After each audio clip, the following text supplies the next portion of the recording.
Welcome back, everybody. Welcome back. Jeff rescued me and all my stuff. Oh yeah, I completely forgot that when we logged off last time, it was or when we ended recording, it was you getting destroyed, and and I I got lucky as shit and found your stuff before it despawned.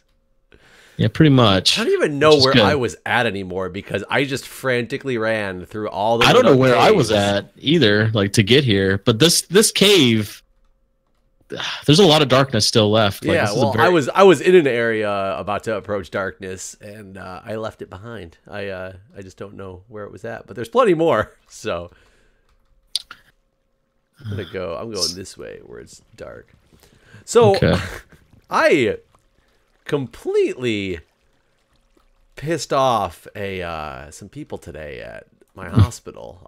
Was it the guy that didn't say he worked there? No, that guy? This wasn't coworkers. This was like patients and families, and it's funny. I didn't think you interacted with them anymore. Oh, I still interact with them. I don't do direct care, but I still talk to patients in the hallway and stuff. I'm very big on our hospital. Is so goddamn confusing. It's like the most confusing hospital you'll ever walk around to like find anything.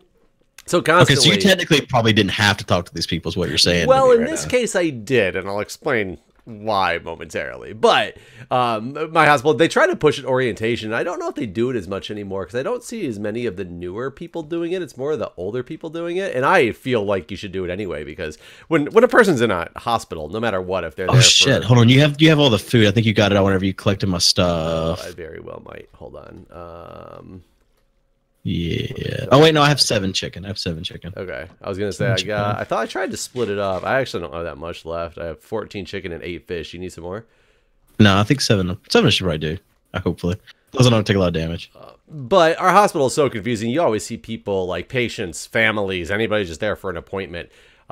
If they look confused in the hallway, I was taught ask somebody if they need directions. So I ask everybody because everybody constantly, you can just tell that look of confusion when somebody's trying to find the next where they're trying to go. So I constantly am stopping people and I'm like, do you need some help finding something?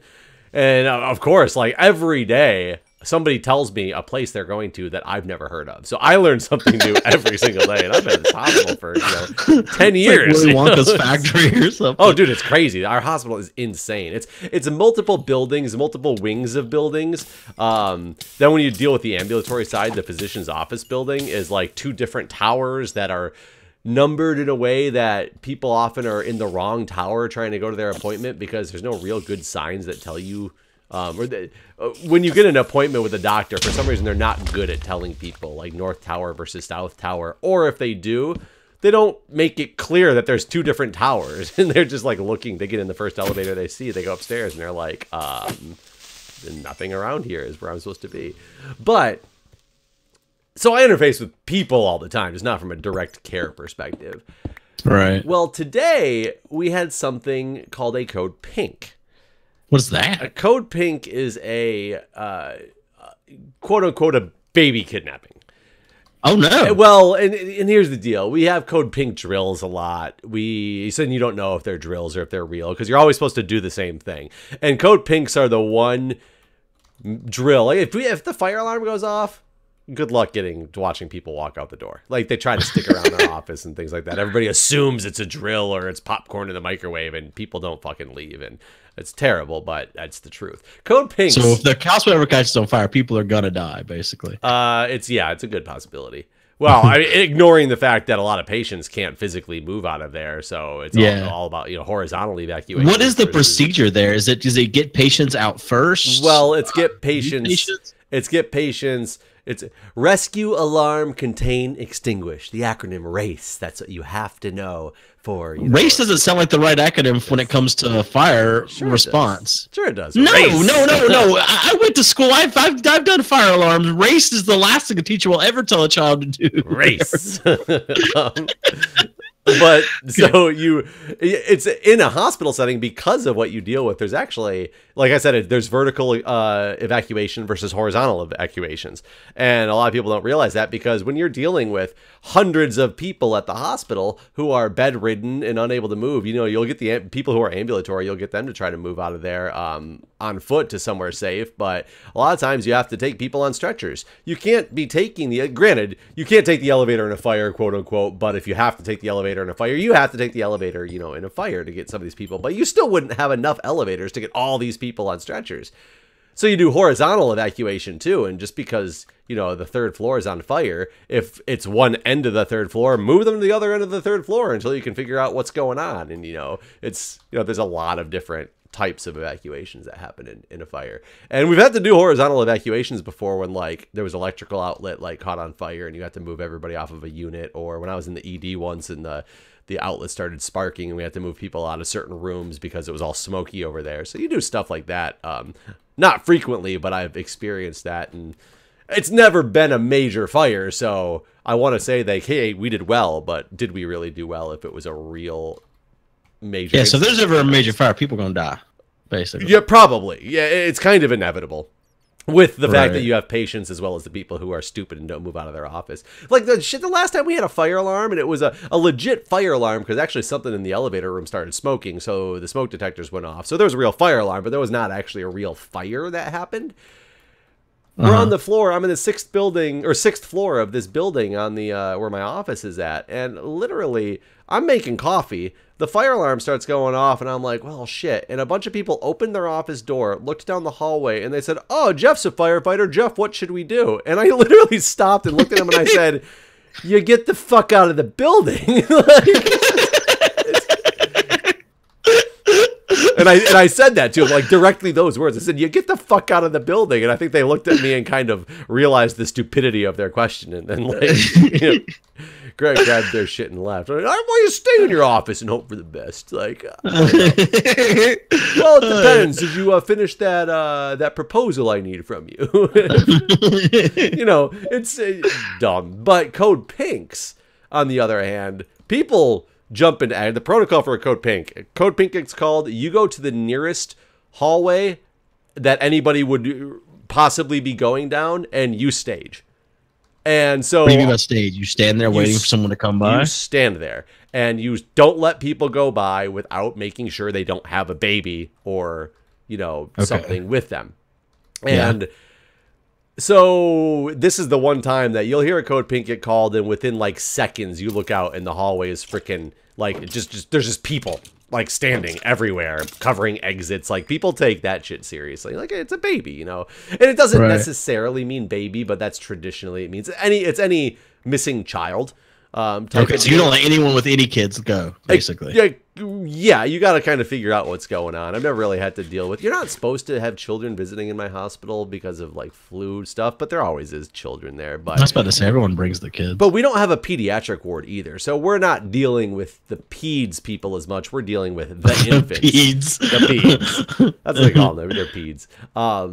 But as part of what you do in this Code Pink, and a lot of people don't take this part seriously, but I do, because I don't know if it's real. And I will tell you, I think only once since I've been there have we ever had a real Code Pink. And I think it was the only time in the hospital's history they've had a real Code Pink.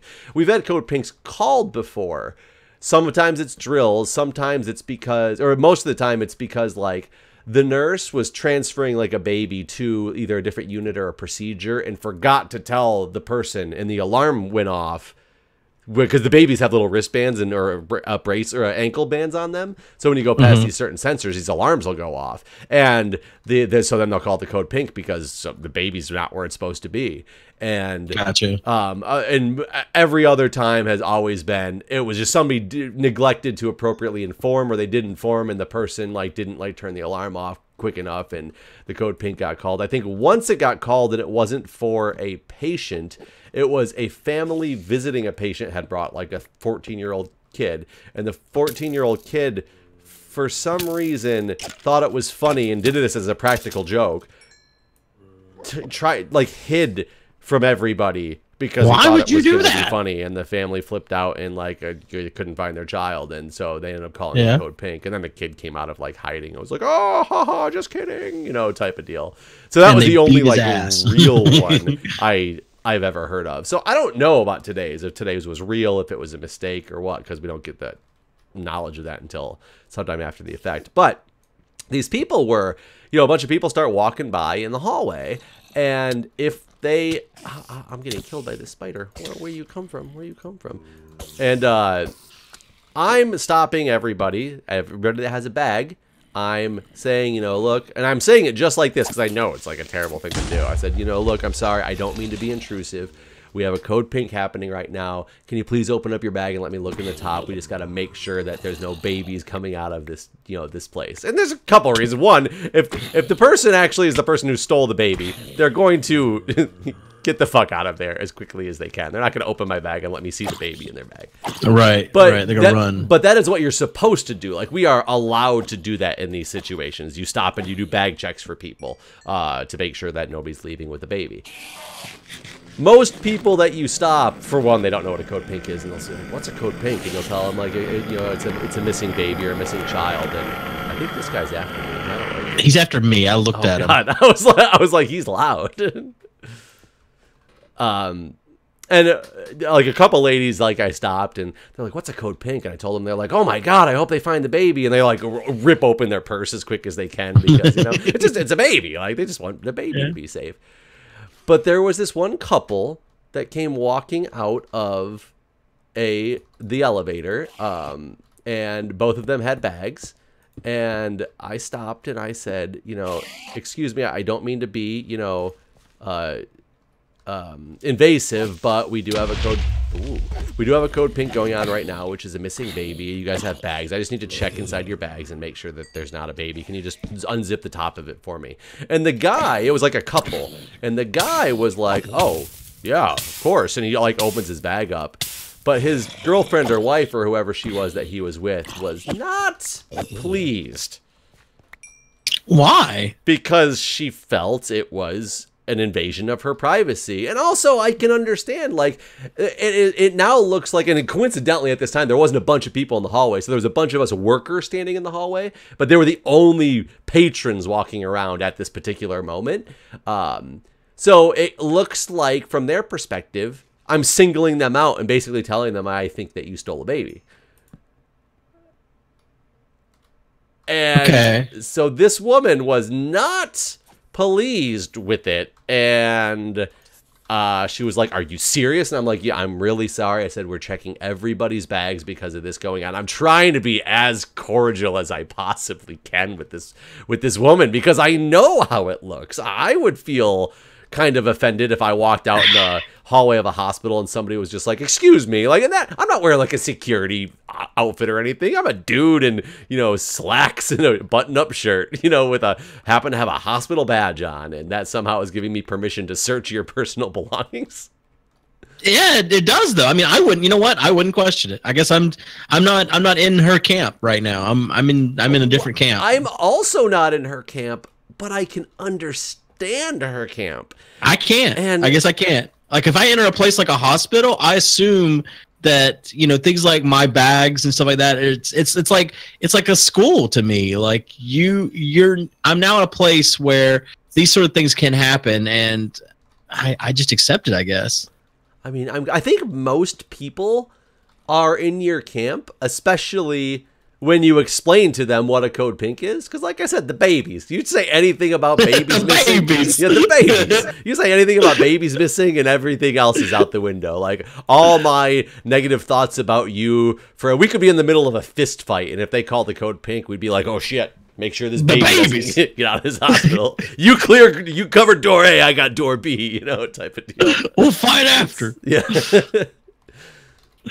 So I don't know, I was just curious, but obviously I got your thoughts on that. But I was curious on what your thoughts were on. So what ended up happening? Hold on, don't stop there. It's going to be one of those stories. I told you that I don't know what this particular No, code I don't know. I know that, but I mean, okay, so she said no at first. I so mean, she opened her bag. She let me look in it, but she was just like, "Are you serious? Like this is absurd," is what she like kept saying. And she let me look though, and then she walked down the hallway and just kept looking back at me and giving me this nasty look. Luckily, there was another group of people stationed like about 100 feet up in the hallway that watched this interaction, and so they didn't ask her again to like search her bag, but I should have. I think it made her a little bit more calm and realizing that I wasn't just some random guy doing this, that everybody was there in the hallway, like obviously for the same purpose. But I mean, I've been stuck in a code pink because you're supposed to either stop where you're at if you're in a main hallway, or you go out to a main hallway. And I've been multiple times walking down an empty corridor and been the only person in this major hallway, but I was the only person in it at the time. And I'm stopping and now in charge of checking pretty much everybody who comes by, like on my own. Right. And so I'm glad that wasn't the situation, but right, because then you just got you and crazy lady. Yeah. Then it's like, what comes up to the hospital. All of a sudden, I have a complaint filed against me the next day of this random guy for no reason is asking to, go through my personal. Well, that wouldn't last long, right? I mean, that would just go away immediately. Oh right? yeah, once they realize it was during a code pink or whatever, I'm sure it would. Right.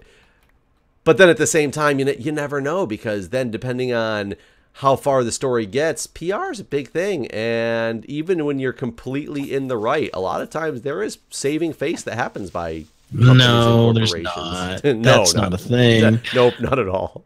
Definitely not. Not in this case. I mean, the babies. The babies. For the love of God, the babies. I feel like you could go on national news and just do that. But the babies. I want to make sure the babies are okay. I really want to know now if this was a legit one or not, because after a while they just they called about 15 minutes. They called the code pink terminated, which means it's over on whatever the outcome was, or whether they realized it was false, whether it was a drill, whether it was real and they had apprehended the person trying to steal the baby or something. Like, I have no idea. All right. Hopefully I'll find out tomorrow. I'm like in with all the disaster management, like people at the hospital, so I will hopefully be able to find out somebody keeps shooting me and I can't see who it is. I'm trying to climb this damn stairwell, and every time I climb up on this one step, I get shot and I don't see who the fuck is shooting me. Again, jump. I made it. Who was it? I got a lot of darkness by where I'm at, but I'm out of wood now. I got to get back to the ravine, or not the ravine, the mine shaft. I have a stack of gold plus 22. I have 57 diamonds. Man, this is like a UHC gold mine, literally. Though, of course, I've taken a lot of damage. I either never get lucky in UHC to find that much gold, or when I do have that UHC where I find just a ridiculous amount of gold, afterwards we're talking and it turns out I still have like the least amount of gold than anybody. Right. That's like what it always turns into. I had a whole stack of gold. Oh yeah, well I found a temple that had 3 golden apples and 4 stacks of gold. Well, shit. Yeah, I've definitely been in that situation. Are you still in darkness? I'm in a ravine. That's where I just found these diamonds. I stopped. I had some raw chicken. Oh, this motherfucker just got shot off. It sounds like an intense sexual position. He shot me off. Yeah.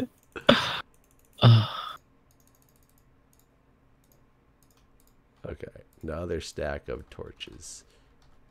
It's still 30. There's definitely more darkness around, though. Oh yeah, I'm going back to the darkness that I left to go get more wood. No, I should get some of this wood, in fact. Yeah, because I'm escaping the confines of the mine shaft and into another ravine. It's crazy how much stuff I found and I just found diamonds for the first time in all of this. Ooh. Hi, creeper.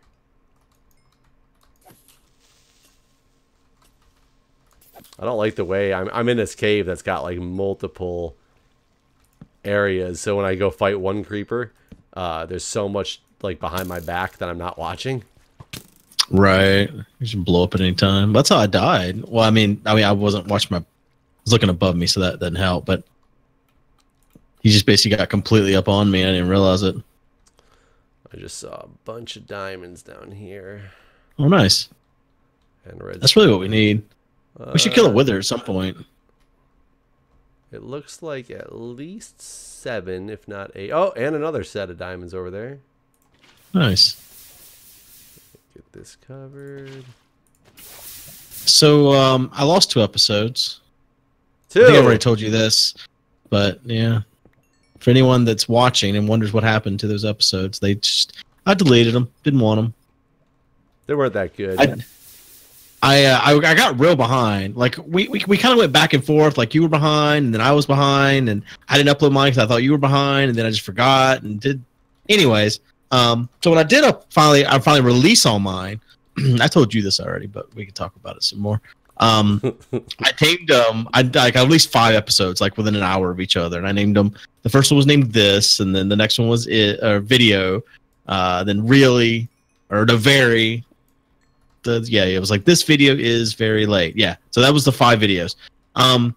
Video named video though got 7 times the number of views. It got 14,000 views, and all the other ones got 2,000 views. It makes me wonder, did it like trigger some part of the search algorithm? Were people just excited that you were back uploading again? No, it definitely triggered. I mean, I haven't had that many views on one of these episodes since we started doing it again.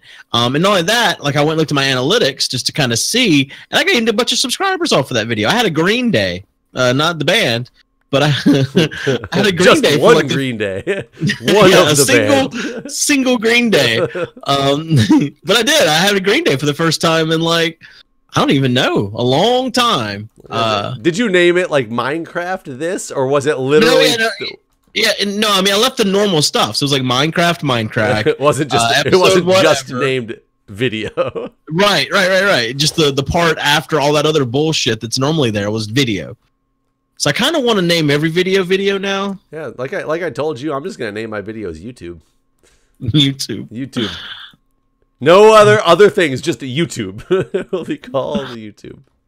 Well, I think I might change my title honestly to Minecraft video. Like it might put video in the title. That'll be entertaining to see if that does anything. What if it does? I mean, then I will be following suit. There's no... Sorry to tell you, but I mean, that'll be so strange though. Like, is that all it takes? Just name your videos video? I mean, isn't it clear that they are a video? I mean, we're on YouTube. They're all videos. Well, you know, it makes me kind of wonder, did it trigger something in the way they promoted your video, or was it more that people search YouTube and they actually put in like things like Minecraft video or yeah, I think they must how-to video, like they're actually typing that in. Yeah, I think so. I think the word video is getting typed, and which to me is, I mean, those people are stupid. If you're watching this video now and you're one of those video typers, you're stupid. I lost all the subscribers I gained just now. They're all gone. All gone. Easy come, easy go. But I mean, you know, let's be honest. That's silly, right? I'm going to name this one. Motherfucker! Jesus Christ, man. He dropped on my head. He was pre-charged and fucking blew. Am I going to be able to find you this time? We were just near each other, you and I. We were just near each other. Where you just got that wood. That's the mine shaft I was in. Anyways, we're out of time again. These episodes end with my death. See you guys in the next video. Bye, everybody. Bye.